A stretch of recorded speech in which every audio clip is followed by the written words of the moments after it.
Hi, everybody. It's Alex Jarett again with Technology Executives Club. If you like this video, watch all of our videos at technologyexecutivesclub.com.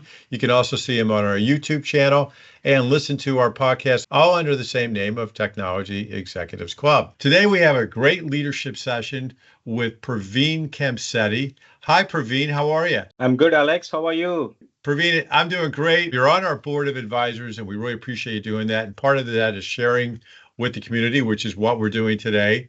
And our leadership sessions, we learned so much about you in your original board of advisor interview. You shared the 4 L's of leadership and a number of great stories. And I also noticed you're starting to write regular articles, thought leadership articles on LinkedIn. And one of them that caught our eye was, of course, this topic of supply chain optimization. Everybody is talking about supply chain right now. What got you interested in this particular topic to write about it? Yeah, so thanks, Alex. It's great to be back again. I think we're doing the second session this time. So supply chain is always there in my career. You know, when I worked with Stryker, there was a supply chain for big supply chain. My recent job in Aviat also, we have supply chain. So the supply chain is one of the key ingredient in my entire career, right? And also, you know, this time of the year, everybody's talking about supply chain. I'm not going into the political stuff, but if you look at it, you know, tariffs and all that, it's the right time for the supply chain optimization. I thought, you know, I'll just write a couple of things from my end, what I learned from, you know, my lessons in my career. And then how do we leverage the new technology, which is artificial intelligence?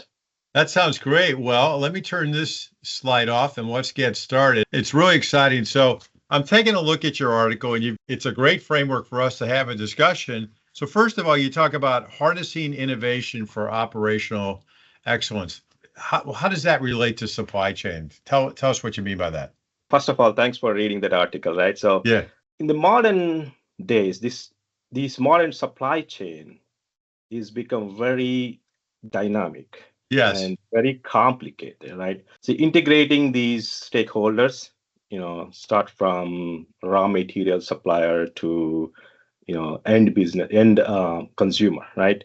So there's a lot of stuff going on in integration. So in order to have the competitive edge, business must continuously optimize the supply chain. One is to get the cost reduction, right? The second is to elevate the customer experience, right? And enhance the efficiency. So in order to achieve these objectives, I thought leveraging technology, including the artificial intelligence, would be a great crucial stuff, right? So once we leverage these technologies, and then, you know, we build the data, for example, right? Data is like oxygen for all of us, as you know. And then build those intelligence on top of it, you know, with the technology, and especially artificial intelligence and a couple of others. Then we should be able to do the objective of, you know, efficiency, cost reduction, and as well as enhancing customer satisfaction. I thought it's important, and this time of the year, it's even important, and it's doable also. Yes. So like you said, we're not going to talk about the politics, but clearly it's on everybody's mind. So it is timely. But overall, I'm hearing you say it's an opportunity for companies to really revisit their entire supply chain architecture and the technologies they use. Am I hearing that right? That's absolutely correct. I think you use the right word. It's an opportunity to re-review the supply chain. You know, some of the supply chains we probably have, you know, decade old, right? I mean, they're doing some optimization, but I think now we are into new era of technology, especially artificial intelligence and blockchain, right? We should be able to do further more. And this is the right time for doing this optimization. That's great. So, I mean, it makes a lot of sense. So you have 2 paragraphs here that you talk about in your article. You talk about advanced data analytics and real-time monitoring. Before we get into that, I know you think in terms of frameworks. If you were going to create your framework for taking the steps to reviewing your supply chain and optimizing it, as you said, what would those steps be? Yeah, so I put it in 3 or 4 different areas, right? The number one is data.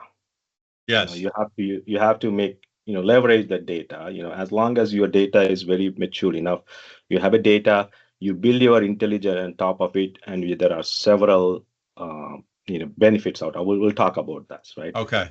The second is traceability, right? Transparency and traceability, right? So we use some technologies which are available today. We can talk about the traceability of, in supply chain. I think traceability plays a critical role, right? Where that your shipment is, where the delivery dates are, your optimization of your routes. We can talk about it. And then the other one is probably the cost efficiency, right? How can we use some of the technologies like a RPA, robotic process automation, right? Which is already in place, but how can we enhance further? And then, some of the cloud technologies where we can scale up, scale down. Cloud also will help us to cost reduce as long as you monitor well and manage effectively. You should be able to bring down some of the costs. But most importantly, scalability, right, and market readiness, right. Yeah, those are the four. I put it as a four different categories. Like you said, I always talk about, and I always want to have some kind of framework. You do, yeah.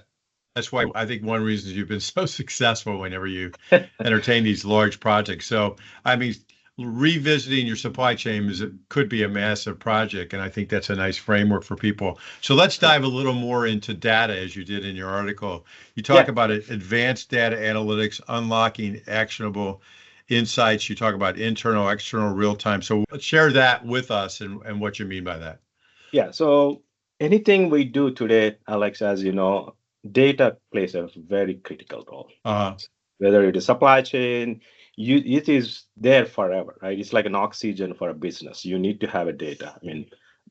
So for supply chain, I would say there are three types of data. One is the internal data, external data, and real-time data. So when I say internal data, I'm talking about production metrics, right? We're talking about inventory details, talking about financial data, operational data, your workforce data. That's all about internal to the business. Now, the external data, which is something like transport logistics, right? Weather conditions, market trends, that can be external data. And then real-time data is your RFIDs, right? Your sensors, your GPS. These are all part of your supply chain, right? Those are all real-time, right?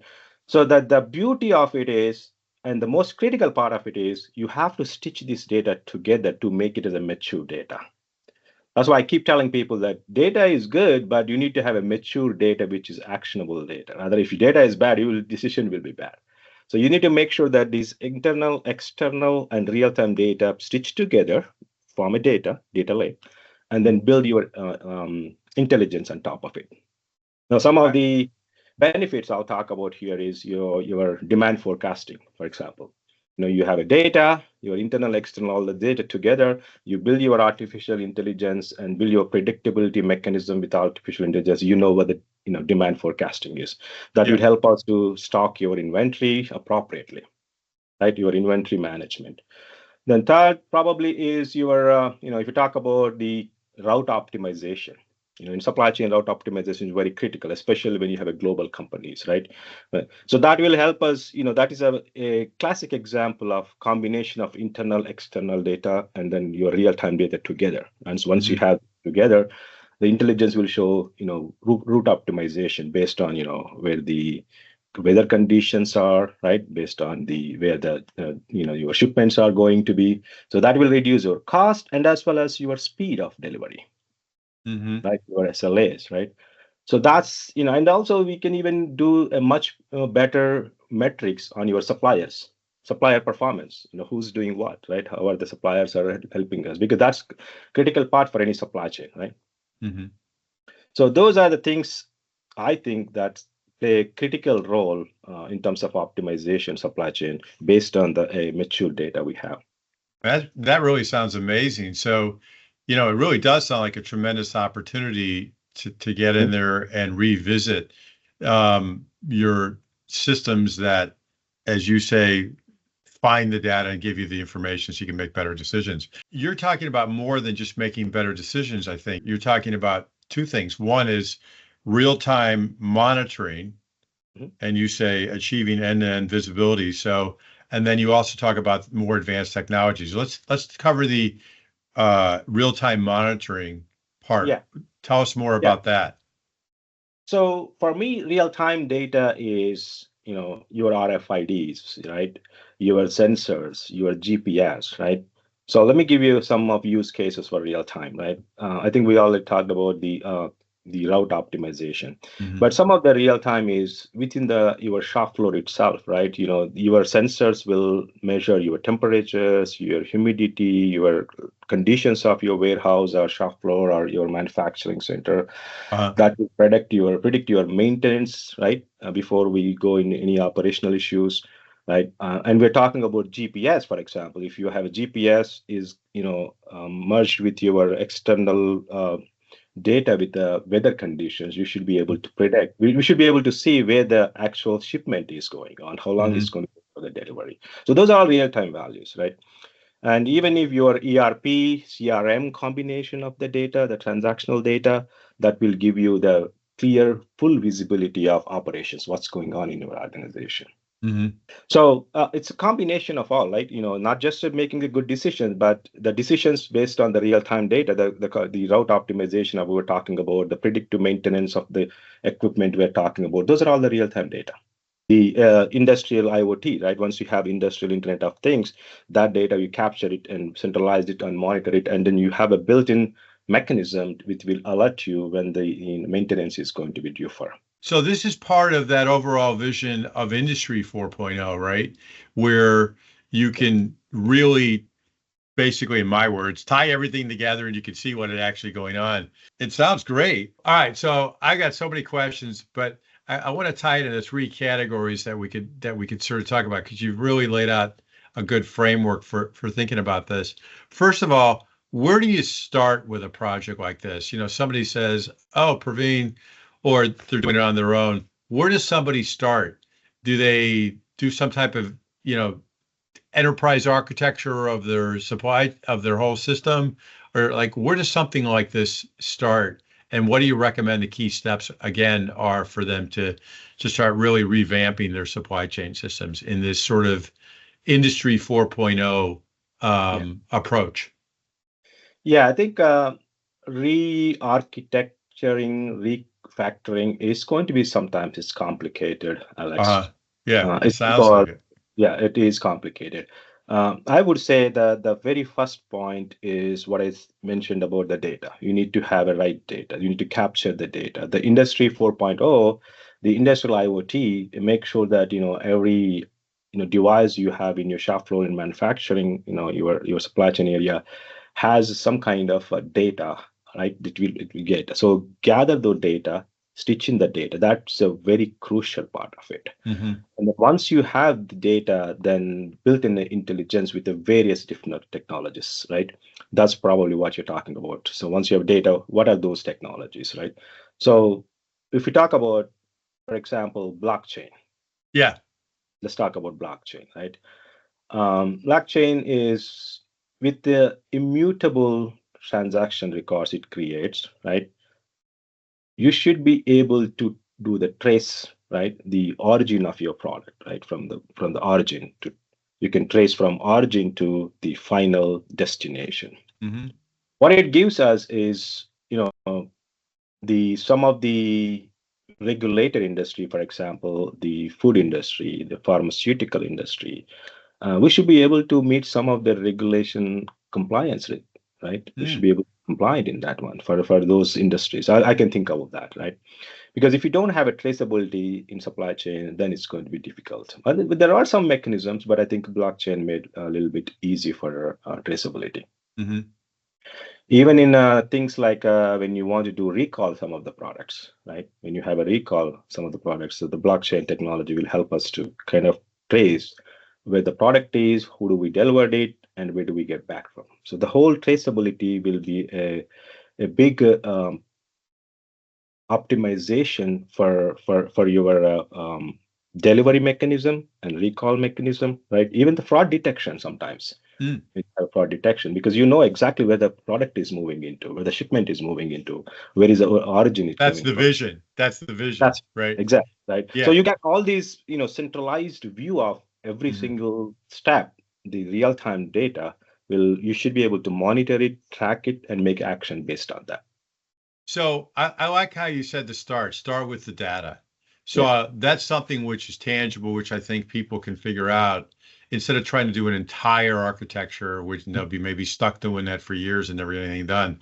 Start with the data of how you're making decisions and how you can improve that, right? What is the data and from where do you need that data? And what do you already have, right? Start with what you got. And, what do you have, what you already have. Start from where you have.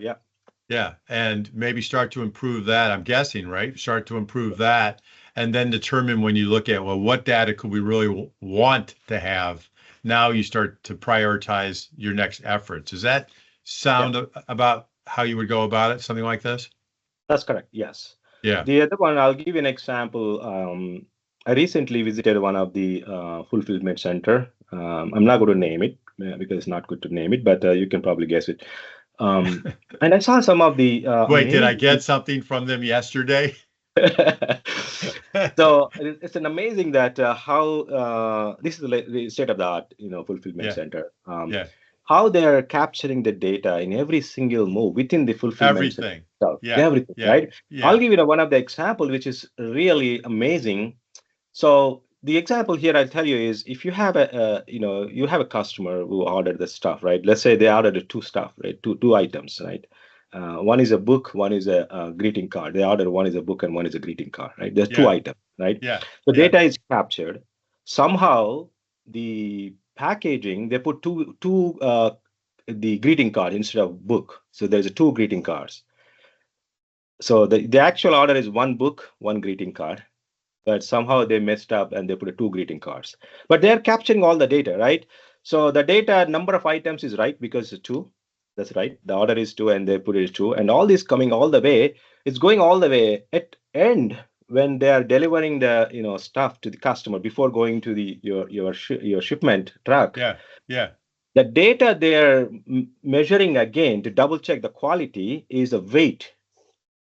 So they check the weight, right? And they check, okay, there is a book. There must be a book in this shipment, but the data of weight of the packet is not matching up to what it is. So if you look at the two greeting cards and a book, that's a big data. Like the difference in the weight itself, right?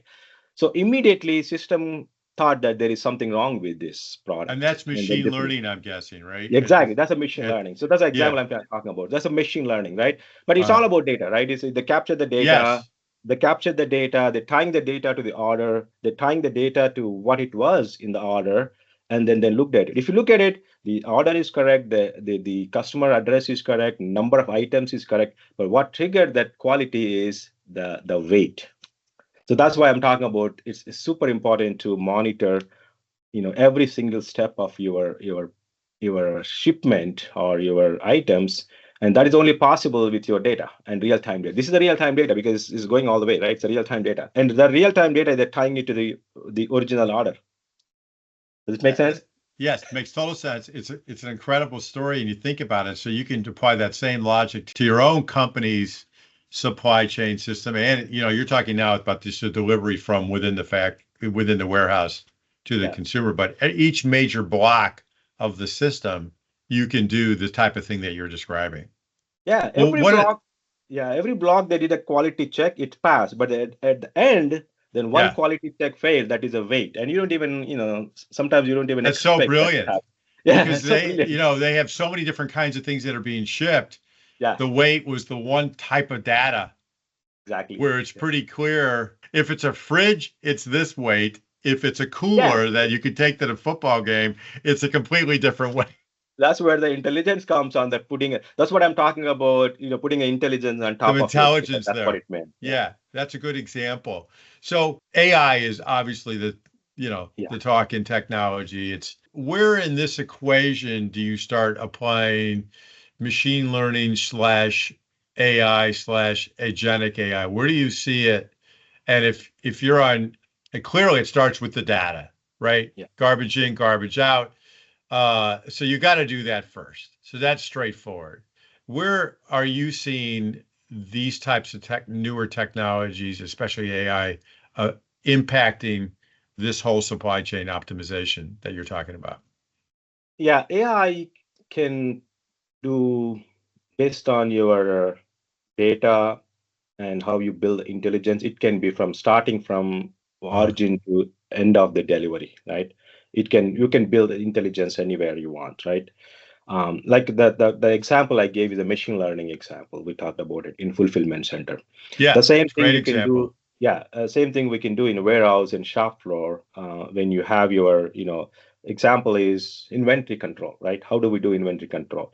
You have a data, you build your intelligence with AI predictive analysis. Once you have a predictive analysis, you know what's the demand is going to be, and then based on that, you can adjust your inventory.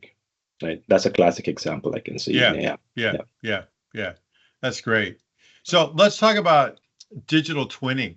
What's your point of view on digital twinning and when you start looking at those types of applications so you can visualize the whole system? I can see digital twinning playing a major role in several different industries. I think I already wrote a couple of articles on the healthcare industry, but especially for the supply chain side of it, I think digital twin makes perfect sense when you have It a does. maintenance. Yeah, for the when maintenance. You have what? Maintenance and testing. Maintenance. That makes sense. Like a railroad or something like that. Yeah, even for the machines like robo arms, for example, you should be able to digital twin, right? And make sure that before you deploy anything, before you make some changes, you should be able to test it with your digital twin itself. You can probably replicate everything what you have with your digital twin and make the changes and see the results before we move it into production. The maintenance and new changes. Yeah, it totally makes sense. And I like the way you're thinking because supply chain optimization is almost a no-brainer that any company that lives and dies off of supply chain should be thinking about it. Well, Praveen, this has been a great leadership segment. There's a lot to think about it here. Anything else that you want to add in terms of advice to anybody that's watching this right now?